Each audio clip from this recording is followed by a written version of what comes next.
Last class हम बात कर रहे थे radio activity and radio active decay की। अब हम बात करते हैं रेडियो एक्टिव डीके में। अगर आपने अगर याद हो लास्ट क्लास में पढ़ा था तो रेडियो एक्टिविटी में जो आपके 3 टाइप्स की हमने रेडिएशंस कंसिडर की थी, जिसमें आपका क्या था, रेडियो एक्टिव जब डीके होता है तो आपका अल्फा पार्टिकल्स एमिट होते हैं, आपके बीटा पार्टिकल्स एमिट होते हैं, या फिर गामा आपकी यानी फोटॉन्स एमिट होते हैं। ठीक है, तो अब रेडियो एक्टिव डीके में हम सबसे पहले हम बात करते हैं अल्फा डीके की। तो अल्फा डीके की हम बात करते हैं। सबसे पहला है आपका अल्फा डीके। ठीक है, तो क्यों, बिकॉज जो रेडियो एक्टिव न्यूक्लियाई होता है वो क्या होता है, अनस्टेबल होता है। तो वो स्टेबल होने के लिए क्या करता है, वो डिसइंटीग्रेट होता है, यानी डीके करता है। ठीक है, जिससे वो स्टेबल हो जाए। लेकिन वो जब डीके करता है तो उसमें 3 टाइप के आपके जो डीके है उसमें वो आपका या तो पार्टिकल्स एमिट कर सकता है, आपका या रेडिएशंस निकाल सकता है, या पार्टिकल रेडिएशन दोनों निकाल सकता है। उसमें हमने 3 टाइप की वो कंसिडर की गई थी, अल्फा, बीटा एंड गामा। तो उसमें सबसे पहला अल्फा डीके। अल्फा डीके जब आपका कोई हमने कंसिडर कर लिया है आपका पेरेंट न्यूक्लियाई है। ठीक है, पेरेंट न्यूक्लियाई है। तो जब भी आपका अल्फा पार्टिकल एमिट करता है, अल्फा पार्टिकल क्या होता है आपको पता है, न्यूक्लियस ऑफ हीलियम एटम। लिखते कैसे इसको, 2He4। ठीक है, आपका यहाँ पर अल्फा पार्टिकल। ठीक है, तो क्या होता है, जब अल्फा पार्टिकल आपका किसी भी आपका पेरेंट न्यूक्लियाई से अल्फा पार्टिकल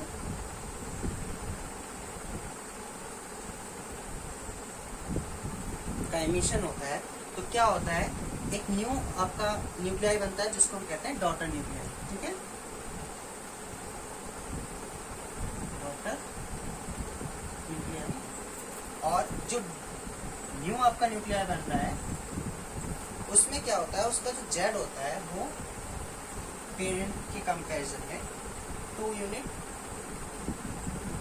कम होता है। ठीक है, अब मास नंबर जो होता है वो 4 यूनिट कम होता है। ठीक है, तो अल्फा डीके की बात करें, जब किसी न्यूक्लियाई से अल्फा पार्टिकल का एमिशन होता है, इसको अल्फा एमिशन भी कह देते हैं। तो क्या होता है, जो डॉटर न्यूक्लियाई बनता है, डॉटर न्यूक्लियाई का जो एटॉमिक नंबर है पेरेंट से 2 यूनिट कम होता है।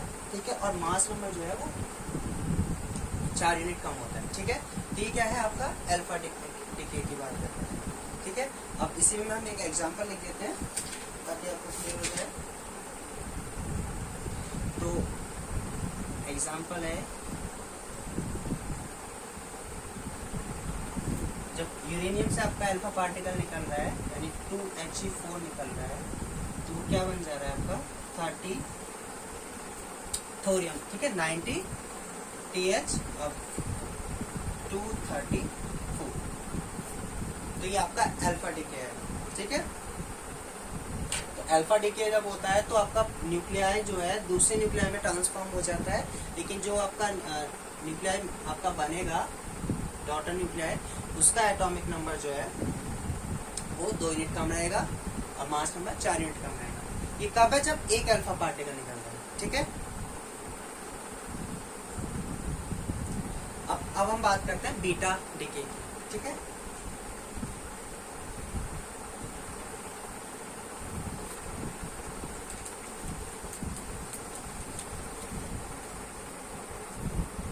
बीटा डीके की बात करें, बीटा डीके में 3 टाइप के डीके पॉसिबल होते हैं। ठीक है, जिनका हम नाम बीटा माइनस डीके, जिसको हम क्या कहते हैं, इलेक्ट्रॉन एमिशन भी कह देते हैं, इलेक्ट्रॉन एमिशन। ठीक है, सेकंड होता है आपका बीटा प्लस डीके, जिसको हम पॉजिट्रॉन एमिशन भी कह देते हैं। ठीक है, एंड नेक्स्ट है आपका इलेक्ट्रॉन कैप्चर। इलेक्ट्रॉन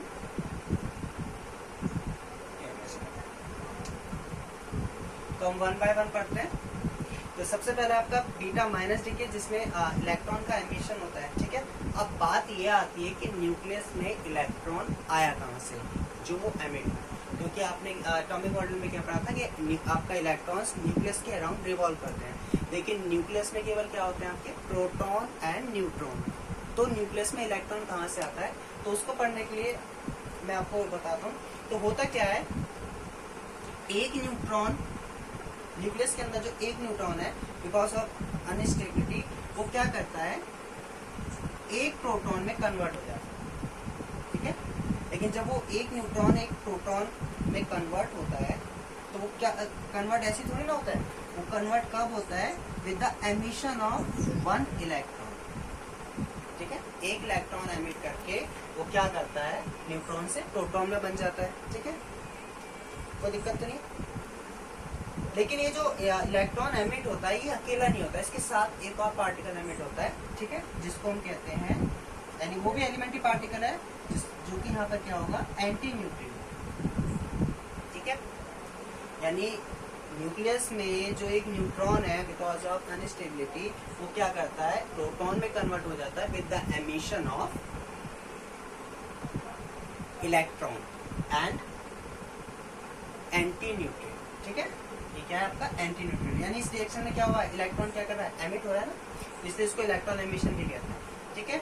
तो अगर मैं इसको लिखना चाहूँ, अगर मैं फॉर एग्जांपल ये आपका एक पेरेंट न्यूक्लियाई है जिसमें बीटा डीके यानी इलेक्ट्रॉन एमिशन हो रहा है, तो इलेक्ट्रॉन एमिशन में क्या निकल रहा है, एक इलेक्ट्रॉन एमिशन हो रहा है, उसके साथ क्या निकल रहा है, एंटी न्यूट्रिनो, ठीक है। लेकिन ये इलेक्ट्रॉन बना कहाँ से था, इसका एक न्यूट्रॉन इसके न्यूक्लियाई का एक न्यूट्रॉन प्रोटॉन में बदला, एक न्यूट्रॉन प्रोटॉन में बदला, यानी इसमें प्रोटॉन जितने पहले थे उससे एक ज्यादा हो गया, यानी जो नेक्स्ट नया बनेगा उसका एटॉमिक नंबर एक क्या होगा, ज्यादा होगा, ठीक है।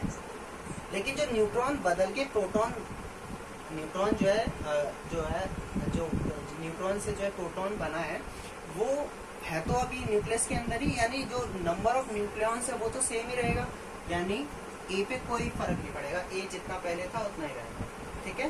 तो ये क्या है आपका, दिस इज इलेक्ट्रॉन एमिशन, यानी बीटा माइनस डीके, ठीक है। एक और बात याद रखना, कभी कभी इस रिएक्शंस में वो यहाँ पर माइनस E0 की जगह वो ऐसे भी लिख देते हैं -1 बीटा 0, ये सेम है, ठीक है। आप इसकी जगह पे ये भी लिख सकते हो, ठीक है। तो अगेन बीटा डीके क्या कहता है, बीटा डीके जब आपका किसी भी न्यूक्लियाई में बीटा डीके होता है तो क्या होता है, उसकी एटॉमिक नंबर एक यूनिट इंक्रीज हो जाता है, ठीक है, मास नंबर पे कोई इफेक्ट नहीं पड़ता, ठीक है। और बीटा माइनस डीके में क्या होता है, इलेक्ट्रॉन का एमिशन होता है और उसके साथ साथ क्या निकलता है, एलिमेंट्री पार्टिकल निकलता है जिसको कहते हैं एंटी न्यूट्रिनो, ठीक है। इसका क्या नाम है, एंटी न्यूट्रिनो, ठीक है। अब हम बात करते हैं बीटा प्लस डीके, ठीक है। बीटा प्लस डीके देख लेते हैं, इसमें मैं एग्जांपल लिख लेता हूँ बीटा डीके का, 90 TH234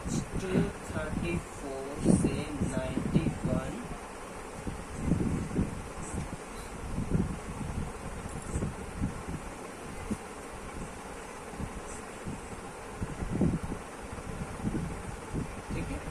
साथ निकल रहा है एक इलेक्ट्रॉन प्लस। अब हम बात करते हैं बीटा डीके। बीटा डीके को कहते हैं पॉजिट्रॉन एमिशन। इसमें क्या होता है, अगेन एक प्रोटॉन एक न्यूट्रॉन में ट्रांसफॉर्म हो जाता है विद द एमिशन ऑफ एक पॉजिट्रॉन एंड न्यूट्रिनो। यहाँ पर एक और पार्टिकल निकलेगा जिसको हम कहते हैं न्यूट्रिनो, ठीक है। तो अगेन इस रिएक्शन को अगर हम देखें तो क्या होगा,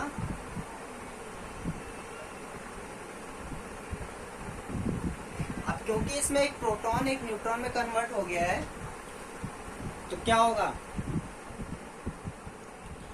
जो आपका मास नंबर है उस पर तो कोई चेंज नहीं आएगा, लेकिन जो आपका एटॉमिक नंबर है, एक प्रोटॉन कम हो गया है तो जो न्यू आपका डॉटर वाला होगा उसका एटॉमिक नंबर एक यूनिट कम हो जाएगा, ठीक है। This is your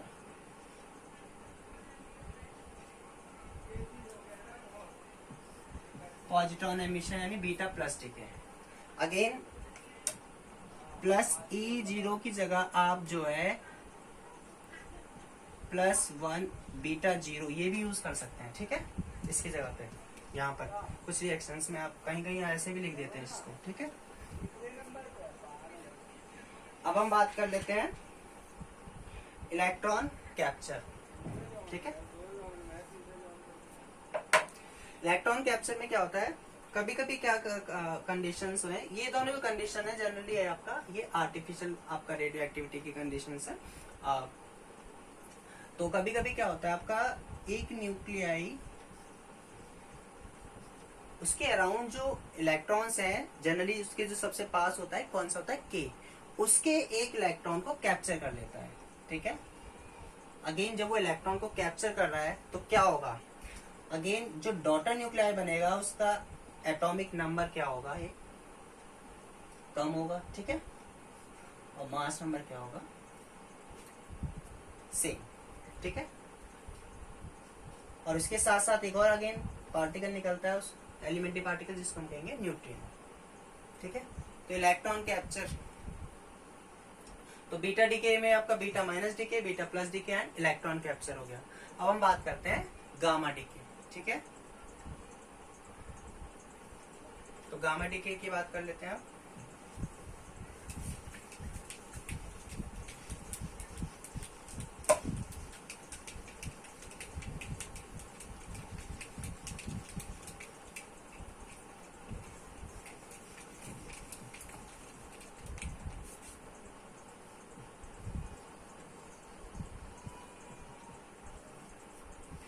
gamma DK में क्या होता है, आपका जो अनस्टेबल न्यूक्लियाई है वो जब वो डीके करता है यानी alpha particle beta particle decay करता है, तो अल्फा पार्टिकल या बीटा पार्टिकल डीके करने के बाद हो सकता है अभी वो क्या हो एक्साइटेड स्टेट में हो, तो वो क्या करता है उस एक्साइटेड स्टेट में जो उसकी एनर्जी है उसको एमिट करके आपका वो क्या आ जाता है स्टेबल स्टेट में आ जाता है, ठीक है।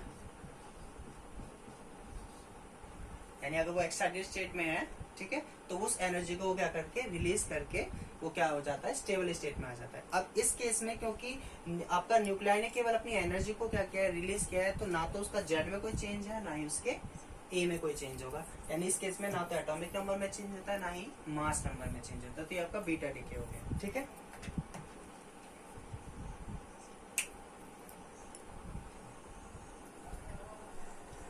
सो जो रेडियो एक्टिव डीके है उस रेडियो एक्टिव डीके को हमने 4 सीरीज में डिवाइड किया हुआ है, ठीक है, type of radio active decay में, और उसको नाम दिया हुआ है रेडियो एक्टिव सीरीज। तो 4 टाइप की सीरीज होती है रेडियो एक्टिव सीरीज, जिनका जो क्लासिफिकेशन किया गया है वो अकॉर्डिंग टू मास नंबर, जो रेडियो एक्टिव न्यूक्लियाई है उनके मास नंबर के अकॉर्डिंग किया गया है, और वो मास नंबर क्या है मल्टीपल ऑफ 4, ठीक है। अगर हम देखें मास नंबर जिनका 4n, ठीक है, 4n+1, 4n+2, 4n+3, ठीक है। और इन सीरीज को हमने नाम दिया है, सबसे पहली सीरीज है आपका थोरियम सीरीज, ठीक है, सेकेंड है नेपच्यूनियम सीरीज, थर्ड आपकी यूरेनियम सीरीज एंड फोर्थ है आपकी एक्टिनियम सीरीज। अब इसमें हम ये देखते हैं कि ये सीरीज जो है इसमें पेरेंट न्यूक्लियाई क्या है और डॉटर न्यूक्लियाई क्या है, ठीक है। पेरेंट न्यूक्लियाई मतलब जिससे रेडियो एक्टिव डीके आपका स्टार्ट होगा और कब तक चलता रहेगा, जब तक कि वो स्टेबल ना बन जाए, यानी जो फाइनली जो बनेगा डॉटर वो कैसा होगा स्टेबल, ठीक है। तो हम उस स्टेबल की बात कर लेते हैं, स्टेबल न्यूक्लियाई यानी उसको हमने नाम दिया डॉटर न्यूक्लियाई। लेकिन जब वो आपका वो डीके करता है तो अगेन वो क्या करता है अल्फा और बीटा पार्टिकल का एमिशन करता है, तो कितने अल्फा पार्टिकल एमिट होंगे कितने बीटा पार्टिकल एमिट होंगे वो सब हम इसमें डिस्कस करेंगे, ठीक है। तो अगेन हम बात करते हैं 1 बाय 1। तो सबसे पहले आपका थोरियम सीरीज, थोरियम सीरीज में जो पेरेंट न्यूक्लियाई है वो क्या है थोरियम, ठीक है, 90Ts232, ठीक है। अगेन इसमें डीके जब होता है तो डीके जब हो रहा है तो अगेन इसमें कितने अल्फा पार्टिकल्स निकल रहे हैं 6 एंड बीटा पार्टिकल्स कितने निकले 4। अब ये ऐसा जरूरी नहीं कि वो कंटिन्यू पहले अल्फा 6 अल्फा पार्टिकल्स निकल रहे उसके बाद बीटा, ऐसा नहीं होता, ठीक है। Alpha particles beta particle randomly चलता है, ठीक है। तो अगेन अब डॉटर की बात करें तो एंड कहां पर हो रहा है रिएक्शन, अगर हम देखें ये कहां पर आके रुक रहा है 82Pb208। अगेन आपको पता हो जो 83 जिनका जेड जो है 83 से लेस होता है वो स्टेबल न्यूक्लियाई होते हैं, तो इसकी देखें 82 तो जेड क्या है, इनका स्टेबल है। ठीक है, नेक्स्ट है आपका ये वाले न्यूक्लियाई स्टेबल है। नेक्स्ट है आपका 4n+1 नेपच्यूनियम। स्टार्ट कहाँ से होगी, नेपच्यूनियम से। ठीक है, एंड कहाँ पर होगी, बिस्मिथ। ठीक है, Bi। ठीक है, अगेन इसमें कितने अल्फा पार्टिकल्स निकलने हैं, 7, और बीटा पार्टिकल्स कितने हैं, 4। अभी मैं आपको ये भी बताऊंगा किस तरीके से आपको फाइंड करेंगे कि कितने अल्फा पार्टिकल निकलने हैं, कितने बीटा निकल रहे हैं। ठीक है, थर्ड है आपकी 4n+2 यूरेनियम सीरीज। स्टार्टिंग आपका प्रोडक्ट देखें तो यानी पेरेंट न्यूक्लियाई आपका ये है यूरेनियम 238, और आपका फाइनल जो है वो डॉटर न्यूक्लियाई कितना है, लेड 206। ठीक है, अगेन 8 अल्फा पार्टिकल्स निकलने हैं, आपके 6 बीटा पार्टिकल्स। एंड फोर्थ है आपकी 4n+3 एक्टिनियम सीरीज, जिसमें आपका अगेन पेरेंट कौन सा है, यूरेनियम 235। ठीक है, इससे पहले वाले में था 238, इसमें 235। अगेन फाइनल कहाँ पर है, लेड 207।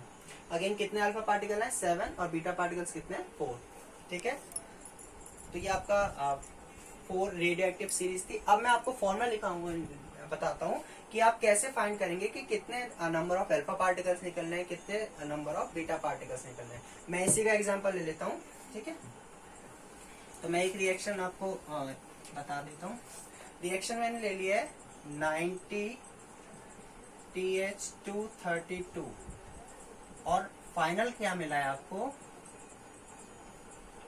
तो आपको कैसे पता चलेगा कि कितने आपके अल्फा पार्टिकल्स निकल रहे हैं और कितने आपके बीटा पार्टिकल्स निकल रहे हैं। ठीक है, तो अगेन किसी भी आपका रिएक्शंस में नंबर ऑफ अल्फा पार्टिकल्स और बीटा पार्टिकल्स का मैं फॉर्मूला लिख रहा हूं, number of emitted alpha particles. ठीक है, तो number of emitted alpha particles का जो फॉर्मूला है वो क्या है, del A अपॉन 4, यानी change in mass number divided by 4।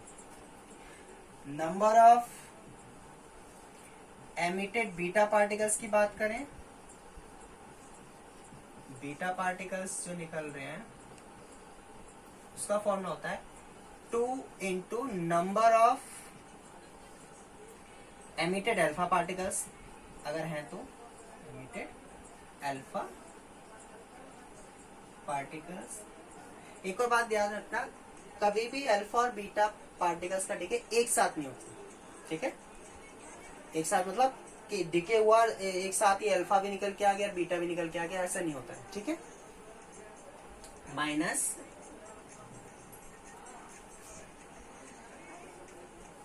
Del Z. ठीक है, डेल जेड मतलब चेंज इन एटॉमिक नंबर। इसको हम ऐसे लिख सकते हैं 2 into del A by 4 minus del Z. अब मैं वेरीफाई करता हूं, अगर आपको याद है इससे पहले अगर इस वाली सीरीज में हम देखें, फर्स्ट सीरीज में थोरियम सीरीज में आपके 6 अल्फा पार्टिकल्स थे और 4 बीटा पार्टिकल्स थे। करके देख लेते हैं, ये आपका फॉर्मूला है, आपको लर्न भी होना चाहिए। तो अगर हम देखें इनिशियली कितना है, मास नंबर 232, और फाइनली कितना है 208, यानी 232,208 कितना आएगा 42। ठीक है, यानी कितना आया चेंज इन मास नंबर, कितना आया 24 डिवाइडेड बाय 4 करेंगे तो कितना आएगा 6, यानी नंबर ऑफ अल्फा पार्टिकल्स कितने थे उसमें 6। ठीक है, अब नीचे देख लेते हैं। अब इसी फॉर्मूले को अगर मैं यहाँ रखूं तो कितने अल्फा पार्टिकल्स निकल के आए हैं 6, और मास नंबर अब एटॉमिक नंबर में कितना चेंज हो रहा है, यहाँ पर था 90, ये कितना है 82, तो कितना आएगा 8। अगेन 12 माइनस 8 कितना आएगा 4, यानी कितने बीटा पार्टिकल्स निकले थे 4। अब बाकी सीरीज के लिए भी चेक कर सकते हैं, तो ये फॉर्मूला आपको याद होना चाहिए। ठीक है,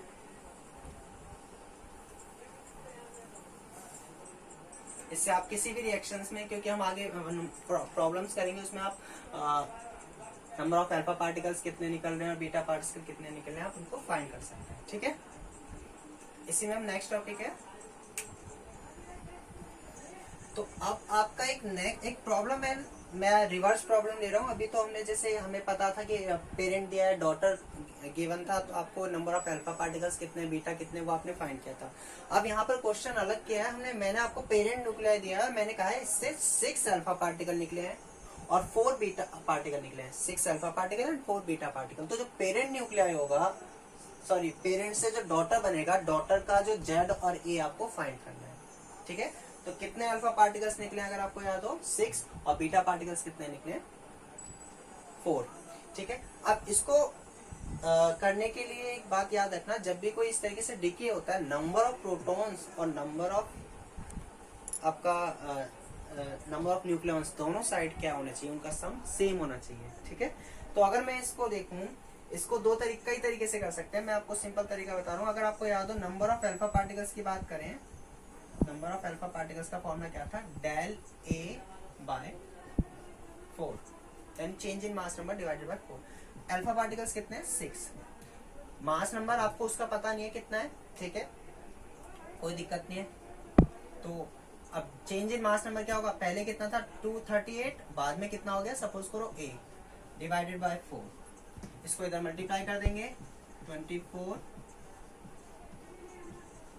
तो ए की वैल्यू कितनी आएगी, 238 माइनस 24, है ना।